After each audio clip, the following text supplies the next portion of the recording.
Maybe because it's February, the month of Valentine's Day, but it seems the last 3 plays I've seen were all about relationships. Company at Skokie Theater, Holiday at Goodman, and now Dance of Death at Steppenwolf. Though the first 2 were more about budding relationships, Dance of Death is about a more established relationship. This is Reno Lovison, executive producer at ChicagoBroadcastingNetwork.com, reminding you to please take a moment to like and share our podcast if you enjoy what we have to say, and of course, subscribe if you want to be alerted when new content is added.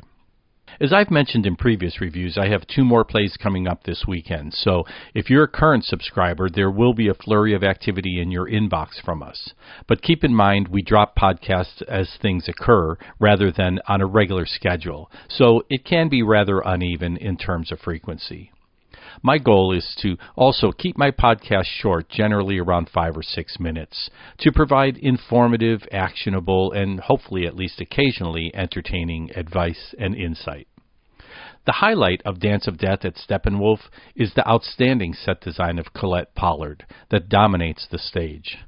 Featuring an impressive, ancient, oppressive, dimly lit 3-story plaster and brick edifice that apparently was a former jail. It's now the military home of a company commander and his wife, located on an offshore island. Set in Scandinavia sometime in the late 19th or early 20th century, Alice, played by Kathryn Erbe, and Edgar, played by Jeff Perry, will soon be marking the 25th anniversary of their mostly unhappy marriage. The structure and its location serves as a physical representation of the couple's own feelings of entrapment and isolation. The 2 are alienated from their community, their extended family, their teenage children who are away at boarding school, and most importantly, from each other. Edgar is an aging soldier who only feels alive when there is conflict in his life, while Alice, a former actress, requires constant drama. Their relationship was founded on mutual physical attraction that has generally faded with time and has never matured or progressed to one of mutual understanding and companionship. Consequently, the 2 alpha types battle to maintain their dominance over one another and retain the illusion of their own youthful personas. The arrival of an old friend, Kurt, played by Cliff Chamberlain, offers an opportunity for distraction as each try to engage him as an ally, but ultimately they treat him more like a mouse that's wandered in and is unable to find his way out, becoming simultaneously an object of amusement, intrusion, and finally torment. Since I'm unfamiliar with the original version by August Strindberg, I'm not sure how this new version by Conor McPherson compares. I can't exactly identify why the dialogue seems uncomfortable, but it seems like it has one foot on the platform and the other on the train. The cadence was odd and theatrical, never sounding truly authentic. Ultimately, this is a rather simplistic storyline that is a voyeuristic exposé of a dysfunctional relationship. The imposing set and time period make it feel like a classic opera without the satisfaction of some beautiful music or any soaring highs and lows. This never reaches the dramatic level of similar plays like Hedda Gabler, Little Foxes, or Who's Afraid of Virginia Woolf. Veteran actor and Steppenwolf co-founder Jeff Perry is obviously at home on this stage. His physicality and slightly over-the-top performance belie his 50-year association with the renowned theater company. Erbe found her stride in the second act. However, Chamberlain seemed to never fully strike the right tone for me. To some degree, this was likely due to the challenge of playing a shy person while still maintaining a commanding stage presence.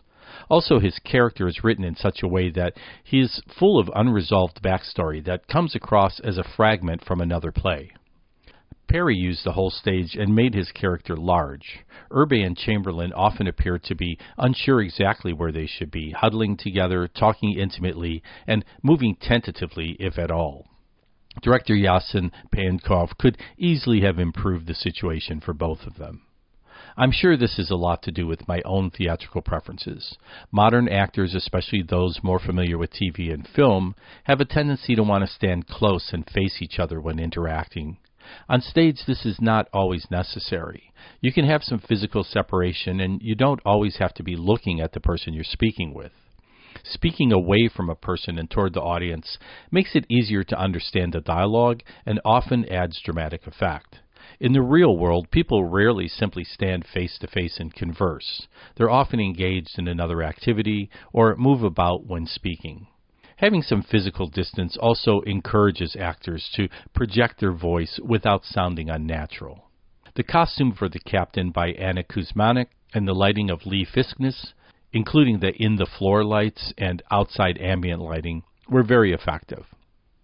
I assume that the movement consultant Claire Kaplan is at least in part responsible for the captain's very entertaining solo dance performance.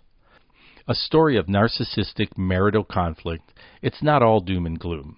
There's plenty of tension and vengeful plotting, but also moments of dark humor and at least a momentary truce or two.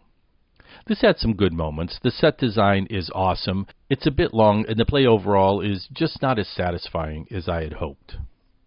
Dance of Death at Steppenwolf, 1650 North Halsted Street, Chicago through March 22, 2026.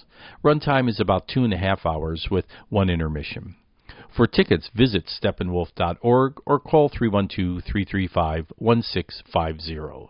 This is Reno Lovison, executive producer at Chicago Broadcasting Network, reminding you, as always, if you require marketing or video assistance for your business or organization, check out renoweb.net.